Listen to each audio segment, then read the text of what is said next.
Hello, my friends. It's nice to have you with us. It's a kind of a rainy, springy day here in Berkeley Springs in West Virginia, and but we're working our way through it all. It's clearly spring is on the way, and which is a happy situation for sure. Wanted to talk to you about some of the things that are upcoming here in the next couple of weeks.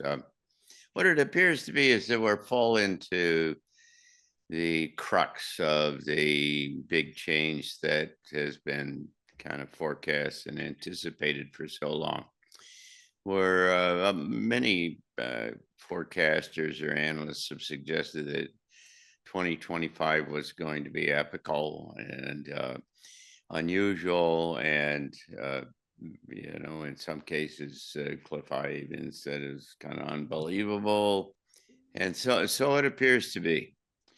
We're seeing on the near horizon some amazing kinds of things that are certain, if they continue on the same trajectory that they're on, they're certain to dramatically disrupt the kind of situation in the world in which we all live. Now, you got to remember that this is all part of secrets revealed. Remember the central kind of notion that's going to drive all of this change is the idea that secrets will be revealed. And as I've said in the past, I always thought those would be kind of military secrets or UFOs or other kinds of things. Never did I think that Donald Trump was going to be the guy behind getting all these secrets revealed, and more than that, that those secrets would be littered all over the federal government, if not the world in some cases.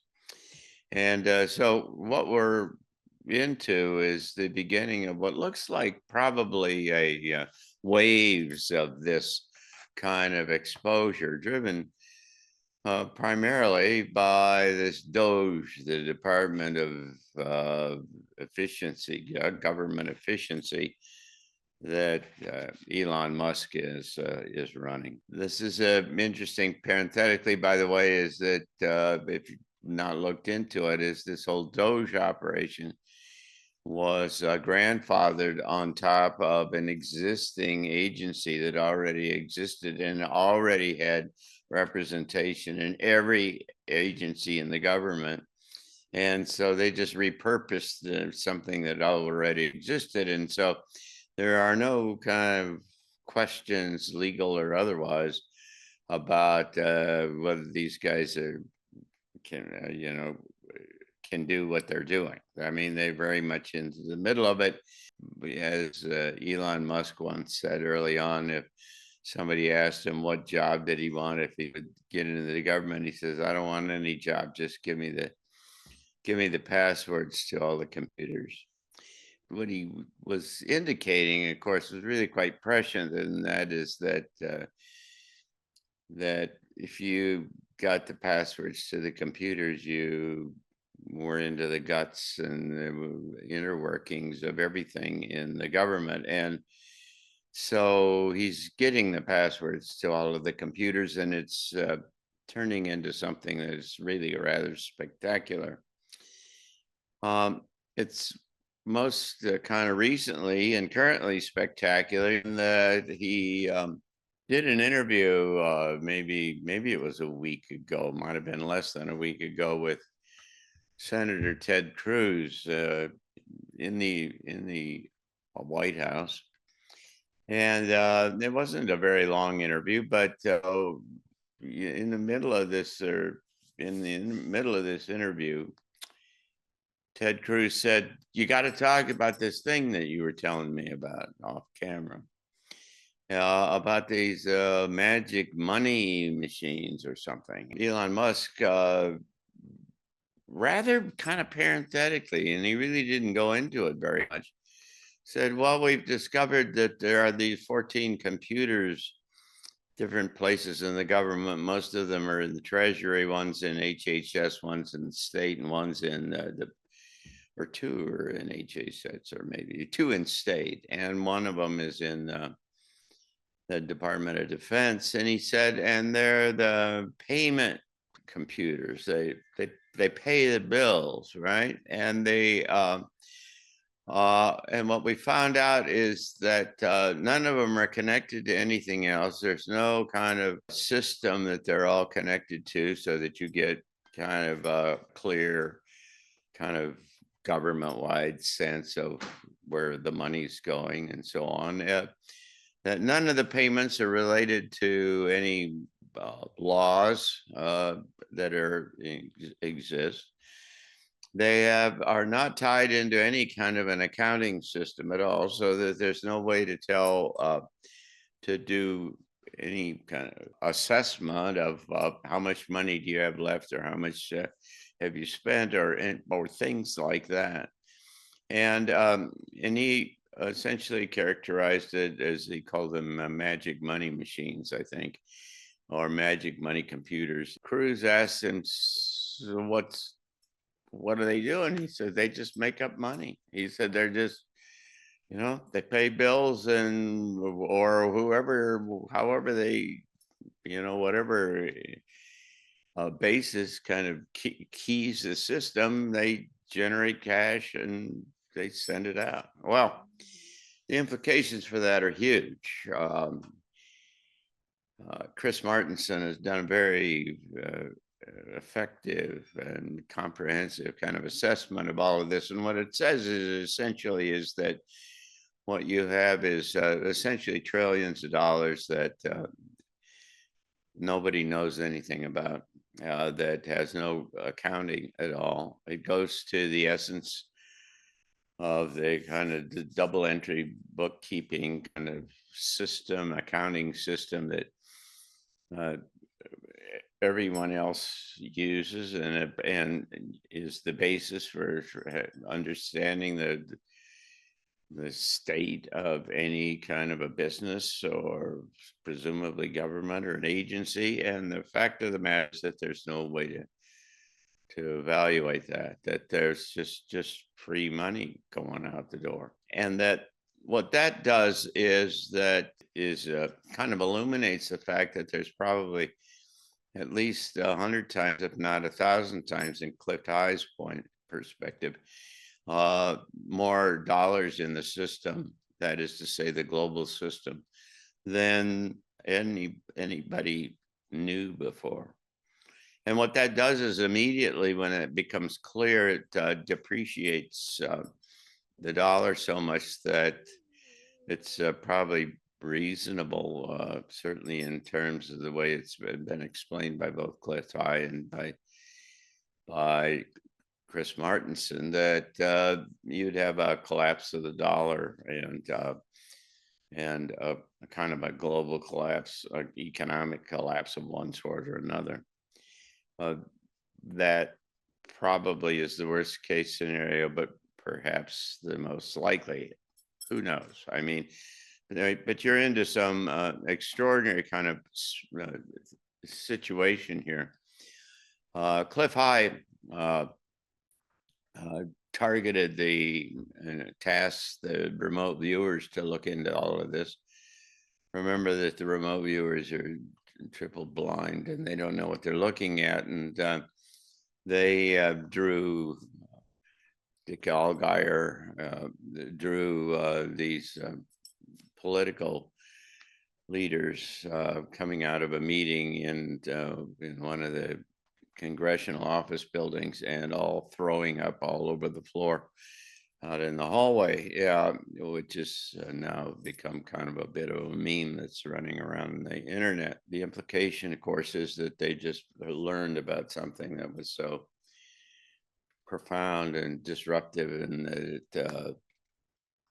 that they can't keep their lunch down. There are a number of kind of aspects and issues associated with this that are quite interesting. If you've now got the kind of the smoking gun that says that there could be 100, if not 1,000 times more dollars in the system than we have any accounting for, you just have to start asking the question, what was What did they spend it for? Where did it go? Well, now you're into the secret space program kind of space where that Catherine Austin Fitts and others have talked about, and it's saying that there has to be this kind of parallel universe almost that's going on, parallel reality, because there is something really big going on that's requiring a great deal of money, and it's all off of the books. And it clearly could be the basis for this intelligence community and others for funding a lot of their black programs that they've done and they've been working on for a long time that of course don't get acknowledged and are not on any kind of books. By the way, Cliff Heights says that that it'll be a matter of weeks, not much more than weeks, that the Doge guys get themselves into the computers that start to open up the black programs. And at that time, then things really start to come unglued. The, the importance of this relative to all of us is that what this suggests is that on our very near horizon is the a kind of a body blow to the system that we live in. David Martin had a very interesting interview on InfoWars where he talked about the fact that he has anticipated these kinds of things for a long time, predicted them. As a matter of fact, he talks about having been at the Arlington Institute here in 2007 and first being able to identify and telegraph that this kind of moment was coming in the future.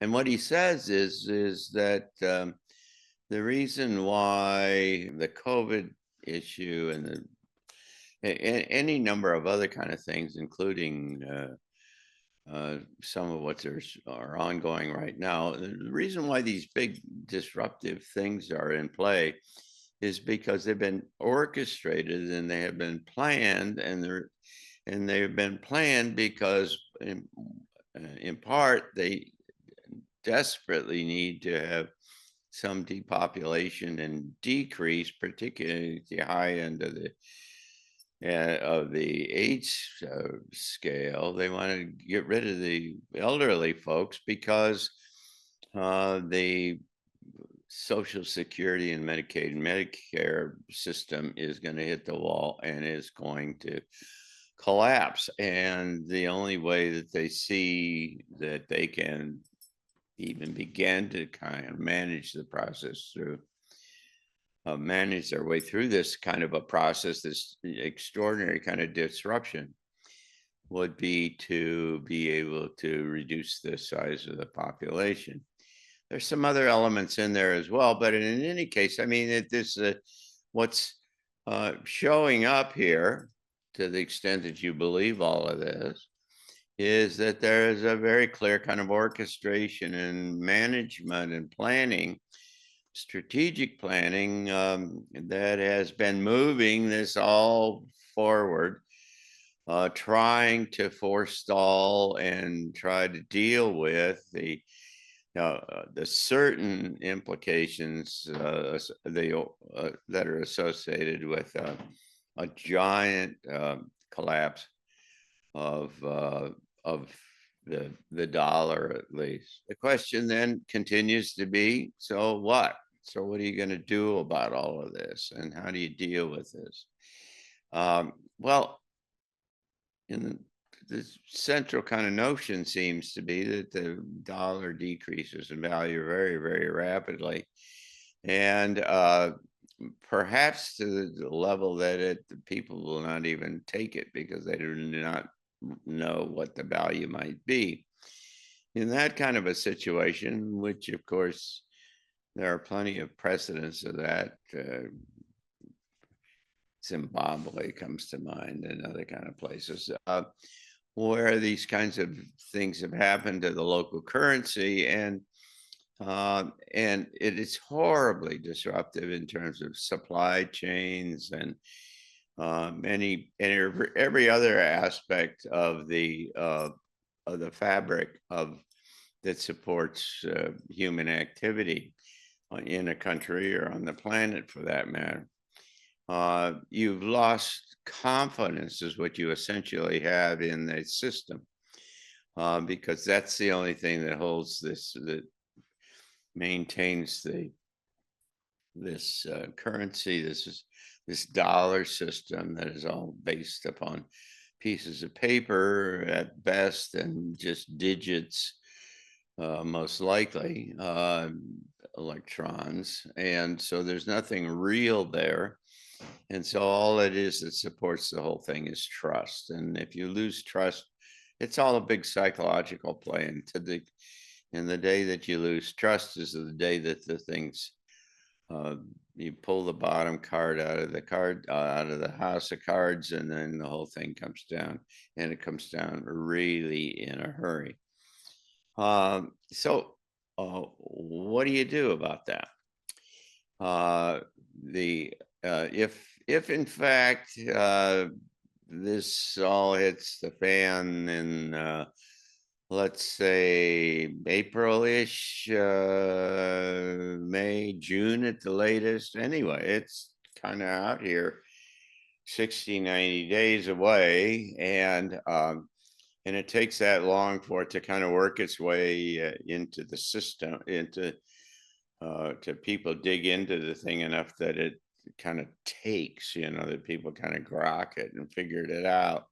But when it does, it moves, then it moves very, very fast. What everybody that I read about this and think about it says that what you need to do is that you move to tangible assets away from the dollar, gold, silver, real estate, other such things. And so uh, all I can say is that you can literally look up out here in a matter of weeks to where there's the distinct possibility that dollars certainly is paper dollars and digital dollars may not have much of the value that it's had in the past. It was interesting to me that Dave Martin has been predicting this event to happen in 2027. He did that first at the Arlington Institute back here about maybe it was 4 years ago when he came, and said that there's a date certain out there when the whole system comes down because there isn't enough money to pay the interest on the debt, and it comes unraveled. By the way, it's not just kind of people out on the fringe like Dave Martin and others of our friends who are saying this.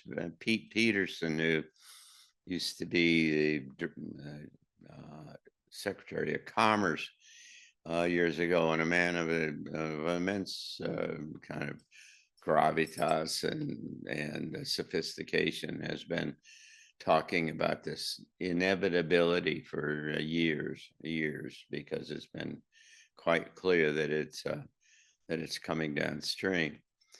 And so, we're at the edge of not only a big event that, unlike almost anything else we've seen, will personally influence us all. I mean, it's one thing to live through elections and other kind of things that are really big and significant, but in terms of your personal life, very few of these things affect your personal life. This one is almost certainly going to do that. What that does in terms of the big picture is sets up the kind of the cracks in the system that start to establish and build and support the notion that the government has not been truthful and honest and reliable with us. That is to say, it's the whole business of betrayal. And the betrayal, which the remote viewers say is the basis that kicks off and underpins all of the global civil war that shows up next year and into 2027. And so we're into this, and so I just wanted to kind of build a summary here of what seems to be on the near horizon. Uh, that will be colored, certainly in the United States, by continued exposure of some of these secrets that come out. And particularly, if you'll remember, I talked about the fact that some of the secrets are likely to come from people who've been in the government who, for one reason or another, are unable to, are not being paid, and they are searching around looking for assets that they can turn into cash so that they can feed their families and so on. And we're clearly approaching, you can see the outline of the possibility of that in terms of the layoffs and the other things that are happening wholesalely across the whole spectrum of the United States government. And so that's one place where some of the secrets people might decide to sell secrets that they know about because it's the only way in which they can eat. And so this is we're fall into this whole thing, and this is a big time. This is the this is the show, the big show, and it will. Every indication suggests that it runs for, I don't know, a good bit of time, a couple 3 years at least. By the way, Penny Kelly also is saying that she sees something really big out in April. Uh, Marty Armstrong says he sees some big disruptive thing in April or May or something. We've got these different kind of astrologers who are all coming up with the same thing. So there's just multiple things all pointing to April, May, June, sometime in there, a very big kind of disruption. And so hang on, and we'll come back and we'll talk more about this next week. So take care.